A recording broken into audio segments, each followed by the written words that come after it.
Seriously, who needs E3?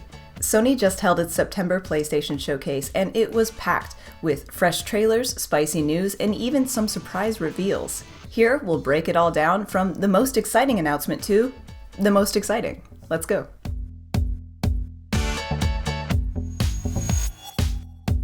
The show started with a bang.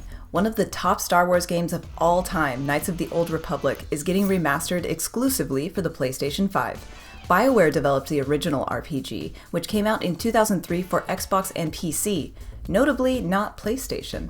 Aspyr later ported the game to macOS, iOS, and Android, and that same studio is handling the PS5 remake. There's no release date just yet. Speaking of dates, Sony took this opportunity to drop a handful of release windows for a lineup of high-profile titles. The Borderlands spin-off Tiny Tina's Wonderlands will come out on March 22, 2022. The Alan Wake remaster hits on October 5th of this year. Gran Turismo 7 will allegedly land on March 4th, 2022. Ghostwire Tokyo comes out for PS5 in spring 2022. Uncharted 4 and Lost Legacy will arrive on PS5 and PC in early 2022. And finally, Grand Theft Auto 5 will land on PS5 in March 2022, with GTA Online included at no extra charge. Sony has been hyping the PS5 version of GTA 5 for a long while now, which is seriously impressive considering this game is 8 years old. If it were human, it'd be in 3rd grade by now, guys. One day, it's going to be old enough to play itself, and I don't know if I'm emotionally prepared to handle that. Of course, the PS5 version will feature visual, technical, and performance enhancements and platform-exclusive content for GTA Online. Sony took some time to showcase a mysterious game as well, Project Eve, the action RPG from Korean studio Shift Up. Project Eve looks like a delicious blend of Devil May Cry and Bayonetta, set on a futuristic Earth overrun by grotesque enemies. There's no release date for this one yet, but it's looking seriously sweet. The showcase also included a juicy new trailer for Forspoken, the magical adventure title from the Final Fantasy XV team, with Uncharted series writer Amy Hennig and Rogue One story developer Gary Whitta. Forspoken follows a young woman who's transported from current-day New York to a strange land where she has supernatural powers and has to fight nightmarish creatures.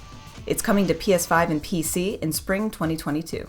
Now, I'd like to take this moment to present the highlight of Sony's September showcase, the Petable Crabs in open-world tropical adventure game Chia. Please enjoy.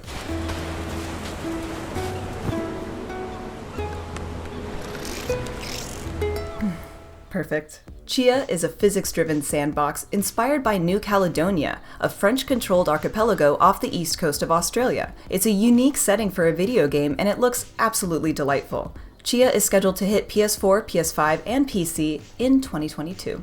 It wouldn't be a Sony show without something out of Santa Monica's studio, and this one didn't disappoint. We got our first look at God of War Ragnarok, which picks up a few years after the events of 2018's God of War. The trailer sets Kratos and Atreus up for a war against a legion of Norse gods, including Odin himself. Ragnarok was originally supposed to hit PS4 and PS5 this year, but now it's coming out in 2022.